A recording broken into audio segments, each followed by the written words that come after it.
પણ પોલીસ કેટલી મહેનત કરે છે, પોલીસ કેટલો સંઘર્ષ કરે છે કે દરેક વ્યવસાયમાં રાજકારણ હોય, બિલ્ડર હોય, વકીલ હોય, ડોક્ટર હોય, સીએ હોય, એમ પોલીસમાં પણ અંદર અંદર રાજકારણ હોય કે કોઈ પોલીસ વાળો સારી કામગીરી કરતા હોય, કોઈ પોલીસ વાળા સારું ડ્રેસિંગ કરતા હોય, મોબાઈલ મોટો હોય, તો અમુક કર્મચારી અધિકારીને ના ગમે તો ક્યારેક એમને પણ હેરાનગતિ થતી હોય છે કે ભાઈ તારે અઠવાડિયામાં 4 દિવસ નાઇટ કરવાની, તારે 16 કલાક ડ્યુટી કરવાની, તને રજા નહીં મળે.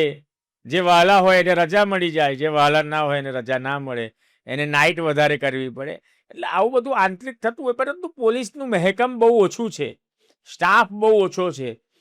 પોલીસવાળા બિચારા એમના પરિવારને પણ અઠવાડિયે 2 દિવસ મળતા હોય, અધિકારીઓને પણ એવું છે.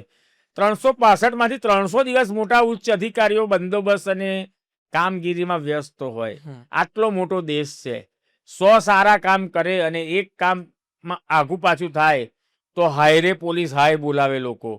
એટલે પોલીસની જે નોકરી છે ને એ બહુ અઘરી છે, એટલી બધી જવાબદારી છે, પણ સામે એપ્રિસિએશન બહુ જ ઓછું છે.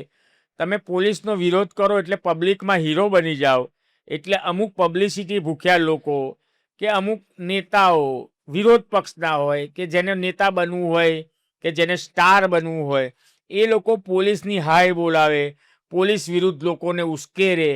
પણ પોલીસ કેટલી મહેનત કરે છે, પોલીસ કેટલો સંઘર્ષ કરે છે, પૂર આવે ત્યારે પોલીસ કેટલાની જિંદગી બચાવે છે, અધિકારીઓ પણ 4-4 કિલોમીટર ચાલતા હોય છે. એટલે પોલીસ જે કરે છે ને, આર્મી અને પોલીસની કામગીરી એક સરખી જ છે. પોલીસનું કામ બહુ જ સારું છે. 5-10% પોલીસ ખરાબ હોય, પાછા લોકો કોમેન્ટ કરશે કે પોલીસના દલાલ છે. મેં 25 વર્ષ પોલીસનો વિરોધ મેં કર્યો છે. જ્યારે ખોટું કરે ત્યારે સારું કરશે તો પોલીસને હાર પહેરાવાનો, પણ વિરોધ કરવાની એક રીત હોય.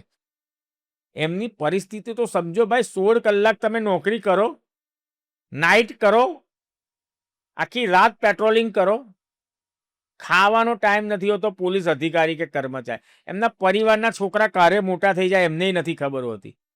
અને એ લોકો, તમે એવું સમજો બધા જ પોલીસવાળા કરોડપતિ એવું નથી હોતું. એમનો પગાર ધોરણ બહુ જ સામાન્ય હોય છે.